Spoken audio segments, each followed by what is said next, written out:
আসসালামু আলাইকুম। সবাই কেমন আছেন? আশা করি ভালো আছেন। আমিও ভালো আছি। আজকে আপনাদেরকে যেই গল্পটা বলবো সেটা কোনো গল্প না, সেটা আমার জীবনে ঘটে যাওয়ার একটি কাহিনী। সেটা আজকে আপনাদের সাথে বলবো। তো সবাই মন দিয়ে শুনবেন, ভিডিওটা না টেনে। আমি ভালো আমার ফ্যামিলিতে অনেক ভালো, বড় লোক টাইপের, সবার টাকা পয়সা মোটামুটি ভালোই আছে। আমাকে লেখাপড়া করার জন্য হস্টেলে রাখে। ঢাকায় ভালো একটা কলেজে আমি লেখাপড়া করি, ওখানে থাকি। কিন্তু আমার বাবা মা আমাকে সবসময় মেপে টাকা দেয়, যতটুক খরচ লাগবে ঠিক ততটুকু দেয়, বাড়তি তেমন একটা টাকাও দেয় না। এখন মন মানসিকতা বিলাসিতা অনেক কিছু থাকতে পারে, সেটা আমি খরচ করতে পারতাম না। এখন বাপ মা তো একটু মেপে টাকা দেওয়ার জন্য আমার একটু চলতে ফিরতে খরচ হয়ে যায়। দেখা গেল একটু বন্ধুদেরকে নিয়ে একটু এদিক সেদিক ফুচকা খেতে গেলাম, একটু চাইনিজে গেলাম, অনেক টাকা খরচ হয়ে যায়। তারপরে একটু কসমেটিক কিনলাম, অনেক টাকা খরচ হয়ে যায়।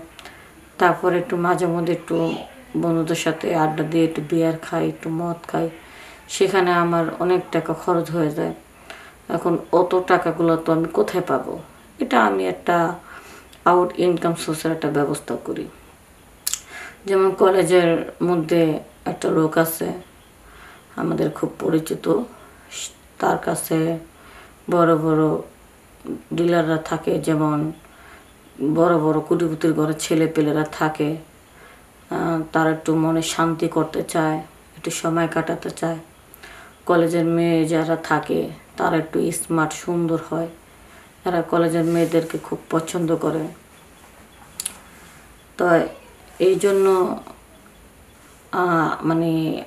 আমরা ওই কলেজে যে লোক থাকে পরিচিত লোক, তার মাধ্যমে আর কি বড় বড় ডিলার বা বড় বড় যে পার্টিগুলো আছে, যারা সমুদ্র সৈকতে ঘুরতে আসতে চায়, কক্সবাজারে ঘুরতে আসতে চায়, ওখানে আমরা চলে যাই। তাদেরকে নিয়ে আমাদেরকে ফোন দেয়, কক্সবাজার আমরা চলে যাই। যাইয়া তাদের সাথে আমরা একটু সময় টময় কাটাই। আবার মোটামুটি আমার বয়স যখন 21 বছর 22 বছর হয়ে গেছে গা, তখন বাপ মা তো বিয়ে দিতে চায় না। কারণ বাপ মার একটা কথাই, আমরা লেখাপড়া শেষ করব, নিজের পায়ে দাঁড়াবো, তারপরে ভালো কোটিপতির ঘরে বড় লোক ছেলে পেলে যখন মিলবে তখন বিয়ে দিয়ে দেবে, তার আগে না। তো এইভাবে অনেক বছর যেতে লাগে। কিন্তু 22-23 বছর হইলে তো হবে না, আমাদের তো একটা মনের চাহিদা আছে, সেটাও কীভাবে মেটাবো। পরে পরিচিত এক ভাই আসলো, তার মাধ্যমে বিভিন্ন জায়গায় আমরা যেতাম, অনেকের সাথে আমরা শারীরিক সম্পর্ক করতাম। করার পরে এখানে দেখা গেল বড় বড় নায়িকারা, যেমন একজনের সাথে সময় কাটালে 50,000, 1 লাখ, 2 লাখ, যে যেরকম নিতে পারে। তো ওরকম আমরাও নিতাম 50,000, 1 লাখ, 1.5 লাখ। বড় বড় ব্যবসায়ীর সাথে আমরা মিশতাম, তারা আমাকে এই টাকাটা আর কি দিত। তখন ওই টাকা দিয়া আমি একটু মাঝে মধ্যে রেস্টুরেন্টে যাই, কসমেটিক কিনি, আবার মাঝে মধ্যে একটু বিয়ার খাই, মদ খাই, বিভিন্ন যে বিলাসিতা করি সেটা আমি করতে পারি। কারণ ফ্যামিলিগত তো আর এত আউট খরচের জন্য তারা আমাকে টাকা দেয় না, তারা শুধু মেপে টাকা দেয়, আমি যেন আউট খরচটা যেন না করতে পারি। কিন্তু আউট খরচটা টাকার ইনকামের জন্য আর মনের চাহিদা মেটানোর জন্য আমি আর কি এই পথটা বাইছে নিছি। তো অনেক সময় দেখা গেল আমাদের হোটেলের আশেপাশে কেউ বাসা যাইয়া সময়টা একটু কাটাতে হয়, তখন আর কি আমরা 20-30 হাজার 10,000 টাকার বিনিময়ে আমরা রাত্রে সময় দিয়ে আসি। কারণ তখন কাছাকাছি হয়, বেশি একটা সময় নষ্ট হয় না। আর আমরা যাই করি না কেন, কলেজটা ফাঁকি দিয়ে আর কি ওই কাজটা করি না। কলেজে যখন ছুটি থাকে, দেখা গেল 2-1 দিন বন্ধ থাকে, একটু গ্যাপ থাকে, ওই গ্যাপে গ্যাপে আর কি আমাদের যে লোকটা আছে সে আর কি আমাদের ওই গ্যাপে গ্যাপে পাঠায়। কারণ ওই গ্যাপে গ্যাপে না পাঠালে তো মনে করেন ওই হবে না, ঠিক আছে? নাহলে তো কলেজে যেন একটা বদনাম উঠে যাবে, যে ওই ছেলেটা ওই মেয়েটাকে অমুক জায়গায় পাঠাইছে। এই জন্য ওই ছেলেটা এবার কী করে, কোনো একটা মেয়েকে নিলে যখন কলেজটা বন্ধ থাকে ওই অবস্থায় তখন মেয়েদেরকে দিয়ে কাজ করায়। কারণ আমরা একটা পরিচিত লোকের মাধ্যমে ছাড়া তো আমরা যাই না, কাছের একজন বিশ্বস্ত একজন পরিচিত লোক লাগে। কারণ আমরা যেন যে কাজ করার জন্য যাচ্ছি সেটা করে যেন সুস্থভাবে চলে আসতে পারি, এই জন্য পরিচিত লোকের মাধ্যমে আমরা যাই। তো এইভাবে বেশ কিছুদিন প্রায় কাটতে থাকে, প্রায় 6 মাস পর্যন্ত চলতে থাকে। আর প্রতি সপ্তাহে যে একটা বন্ধ পাই 1 দিন বা 2 দিন, সে 1-2 দিন তো আমি অবশ্যই কাজ করি, আশেপাশে হলে বা দূরে হলেও করি। কারণ দূরে গেলে তখন 1 দিন একটা কাজ করা যায়, 1 রাত থাকা যায়, কারণ পরের দিন তো আবার চলে আসা লাগে কলেজের জন্য। আর যদি আশেপাশে থাকি তাহলে 2 দিনে 2 রাত আমি সময় দিতে পারি। কিন্তু যাই করি না কেন লেখাপড়া একটু ঠিকঠাক মতনই করি, কারণ ওটা ছিল আমার শুধু মনের চাহিদা, মনের আকাঙ্ক্ষা মেটানোর জন্য আর টাকার চাহিদা মেটানোর জন্য। আমার একসাথে দুটো চাহিদাটা মিটলো। তো এইভাবে প্রায় 1 বছর 2 বছর, প্রায় আমার এই ব্যবসাটা আমি প্রায় 2-3 বছর পর্যন্ত চালা যায়। চালা যাওয়ার পরে হুট করে একটা ফোন আসে এক ভাইয়ের, বলতেছে তোমার এখন কক্সবাজার যেতে হবে, ভালো একটা ছেলে আছে, তাই অনেক মেয়েদেরকে দেখানো হয়েছে, ওদের চোখে লাগে না। পরে আমি তোমার কথা বলছি যে ভাই একটা মেয়ে শুধু আমার হাতে আছে, সেই মেয়েটা অনেক দূরে থাকে, আসতে তো সারাদিন সময় লাগবে, রাত্রে আপনাকে সময় দেবে। এখন টাকা বাজেটটা ভালো, 1 লক্ষ টাকা হলো তার সাথে কন্ট্যাক্ট। আর যদি তুমি ভালো করে খুশি করতে পারো বাকি 1 লক্ষ টাকা তোমাকে বকশিস করবে। কিন্তু সেই ভালো মানের লোক। তো আমি যখন শুনলাম 2 লক্ষের মতন কাছাকাছি টাকা, তো আমার আর লোভ সামলাতে পারলাম না। তখন আমি তো এমনিতেই স্মার্ট ছিলাম, অনেক সুন্দরী ছিলাম, তো আমি লোভে পড়া যা ধরলাম আরও স্মার্ট, আরও সুন্দর করে সাজুগুজু করে যেন তার চোখে যেন আমারে সরাতে না পারে।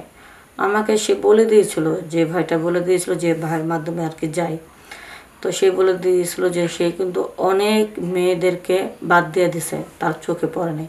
কিন্তু তুমি এমনভাবে সাজগোজ স্মার্টভাবে আসবা, এক পলক দেখে যেন সে তোমার সৌন্দর্য দেখে যেন অবাক হয়ে যায়, তোমাকে যে তোমার দিক থেকে যেন চোখটা না ফেরাতে পারে। পরে যেরকমটা বলছে আমি তো ভালোভাবে স্মার্ট হয়ে সেজে গুজে একেবারে মানে তার আগের দিন আমরা একটু বিউটি পার্লার থেকে গিয়ে ফেশিয়াল টেশিয়াল করে আমি সুন্দর হয়ে তারপরে গেছি। যার পরে বললাম যে ভাইয়া কয়তলা যাব, তো আমাকে 3 তলা পাঠালো 102 নম্বর রুমে। তো ওই চাবিটাও দিয়ে দিল।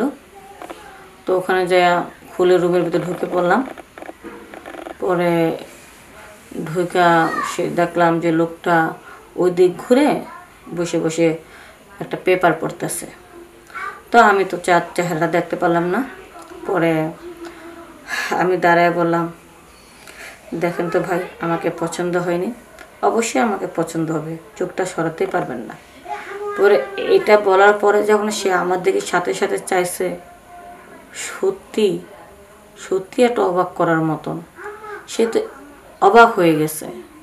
আর অবাকের সাথে সে তার মনের মধ্যে একটা ভয় আর লজ্জা, ঘৃণা, আমাকে যে কি বলবো কিছুই বুঝতে পারতেছে না। প্রায় 3 মিনিট পর্যন্ত আমার চোখের দিকে রাগে ঘৃণায় সে তাকিয়ে রইল। পরে আমাকে বলল, তুই এখানে? আমি বললাম, তুই এখানে? তখন আমার ভাইয়া বলে, আগে বল তুই এখানে কি চাস। তখন আমি বললাম, তুই যে কাজ করার জন্য এখানে এসেছিস আমি সেই কাজ করার জন্য এখানে এসেছি। পরে আমার ভাই আমাকে বলতেছে, তার মানে তুই কলেজ বাদ দিয়া দিনের পর দিন এগুলি করে বেড়াস? আরে তোকে আমার বাবা মা কিশোর অভাবে রেখেছে, আমরা তো অনেক টাকা পয়সা ওলা, তুই কিসের জন্য এই কাজ করতেছিস বল। তখন আমি বলছি, হ্যাঁ তোমরা অনেক টাকা পয়সা ঠিক আছে, কিন্তু তোমরা আমাকে মেপে টাকা দাও। আমি বাড়তি কোনো একটা টাকা বন্ধু বান্ধবের সাথে খরচ করতে পারি না। ইচ্ছা করলো তোমাদের শুধু খালি আউট খরচ, হ্যাঁ তোকে আউট খরচ দিই না, কারণ বন্ধু বান্ধবের পাল্লা পরে যদি তুই নেশা খাস লেখাপড়া ক্ষতি হয়, এই জন্য। আচ্ছা ঠিক আছে মানলাম, কিন্তু আমি তো বেশ বড় হয়েছি, আমার তো মনের একটা চাহিদা আছে ভাইয়া, আমার তো স্বামীর প্রয়োজন, কিন্তু তোমরা তো বিয়ে দেবে না, তোমাদের স্বপ্ন পূর্ণ করতে হবে, আমার লেখাপড়া শিখে বড় ডাক্তার হতে হবে, তারপরে তোমরা আমাকে বিয়ে দিবা। কিন্তু আমার মনের মধ্যে যেটা পুরুষ মানুষের প্রয়োজন সেটাকে তোমরা বুঝো না। তাই টাকারও দরকার ছিল, পুরুষ মানুষের দরকার ছিল, সেই জন্য আমি এই কাজটা করি। তার আগে তুমি বলো, তুমি কেন এটা করতেছো? আমি করতেছি, আমার তো বিয়ে করাইতেছে না, আমারও তো একটা মেয়ে মানুষ প্রয়োজন, বাবা মার স্বপ্ন আমাকে পুলিশ অফিসার বানাবে, এই জন্য। বাস ভাইয়া, দেখো ভাইয়া, আজকে বাবা মার ভুলের কারণে আমরা কোথায় আসলাম। বাবা মা আমাদের বন্ধুর মতন থেকে আমাদের মনের কথাটা জানা উচিত ছিল, যে আমাদের মন কী চায়, আমরা বিয়ের মতন উপযুক্ত হয়েছে কি না। যাদের বিয়ের বয়স হয় উপযুক্ত হয় তাদেরকে বিয়ে দেওয়া উচিত, কিন্তু বাবা মার স্বপ্ন পূর্ণ করার জন্য বছরের পর বছর আমার একা থাকতে হবে। কিন্তু মনের মধ্যে যে আশা আকাঙ্ক্ষা, এটা তো আমি লজ্জা বাবা মাকে বলতে পারি না ভাইয়া। তাই টাকার বিনিময়ে আমি এই কাজে আসছি, এবার আমার মনের চাহিদা মেটানোর জন্য আসছি। তখন আমার ভাইয়া বলল, ঠিক আছে বোন, আমি তোকে আর ভুল কাজ করতে দেব না, এই পাপ কাজ তো আমি করতে দেব না, চল আমার সাথে। তোর 1 সপ্তাহের মধ্যে আমি বিয়ের ব্যবস্থা করব, আর আমিও 1 সপ্তাহের মধ্যে বিয়ের ব্যবস্থা করব। লেখাপড়া যদি করতে হয় বিয়ের পরেই করব, যেন তোর হাজব্যান্ড লেখাপড়া করার তোর সুযোগ দেয়, এরকম একটা পাত্র খুঁজবো। আর আমার শ্বশুরবাড়ির থেকে যেন আমাকে লেখাপড়া করার সুযোগ দেয়, সেরকম একটা পাত্রী খুঁজবো। আমরা আর পাপ পথে কখনো আসবো না। এরকম পাপ পথ যদি আপনাদের মধ্যে কেউ করে থাকে বা কেউ যদি করেন, এখনই শুধরে যান। আপনাদের মনে যেটা চায় বাবা মার সাথে লুকাবেন না। বাবা মা আপনজন, একটা বন্ধুর মতন চলে, তাদের সাথে শেয়ার করেন আপনার কি প্রয়োজন। আপনার যেটা প্রয়োজন সেটা বাবা মা কাছে শেয়ার করবেন না, আর আপনি লুকা একটা ভুল পথে যাবেন। ভুল পথে গেলে অবশ্যই কোনো বিপদ হতে পারে। তো সবাই ভালো থাকবেন, সুস্থ থাকবেন। আসসালামু আলাইকুম।